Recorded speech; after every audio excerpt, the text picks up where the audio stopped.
जी पुन्हा एकदा आपण प्रवीण माने सर मी तुमच्याकडे येते। हे सगळेच एक्झिट पोल पाहिले तर महाविकास आघाडी आणि महायुती यांच्यामध्ये काटेकी टक्कर पाहायला मिळते। अंदाज येत नाही 50-50 असं चित्र या ठिकाणी पाहायला मिळते। प्रवीण माने सर नक्कीच आपल्याला एक्झिट पोलचे जर आपण आकडेवारी पाहिली तर आता निश्चित काही सांगता येत नाही अशी परिस्थिती आहे। परंतु आपण जर एक या निवडणुकीतला सगळ्यात मोठा इम्पॅक्टफुल बघितलं तर भाजप हा एकमेव 150 जागा लढवणारा पक्ष होता आणि या निवडणुकीत महायुतीसाठी भाजपचा परफॉर्म फार महत्त्वाचा असणार आहे। कारण भाजपने 2019 ला 105 जागा जिंकलेल्या होत्या।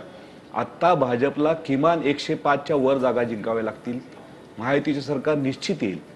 जर का परफॉर्म भाजपचा घसरला, जेवढ्या जागा भाजपच्या कमी होतील तेवढ्या जागा थेट महाविकास आघाडीचे येणार आहेत। त्यामुळे हा एक मोठा ह्याच्यातला फॅक्टर असा आहे की भाजपचा परफॉर्म हा महायुतीच्या सत्तेचा मार्ग बनणार आहे। आणि आपण जर एकूणच एक्झिट पोलची आकडेवारी पाहिली आता तर संभ्रम निर्माण करणारी आहे की नेमकं कोण।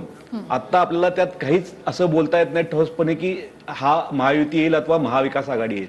परंतु त्यासाठी 23 तारखेला आपल्याला निश्चित कळेल। आणि आता आपण जर असं पाहिलं की अजित पवार गेले तिकडं आणि अजित पवारांचा परफॉर्म पाहिला तर लोकसभेप्रमाणेच आपल्याला अजित पवारांचा परफॉर्म सुद्धा आता एक्झिट पोलनुसार दिसतोय।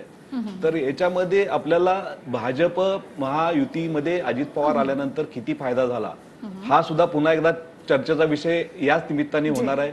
आणि भाजपचा परफॉर्म कसा असणार हे फार या निवडणुकीत महत्त्वाचं ठरणार आहे। नक्कीच माने सर।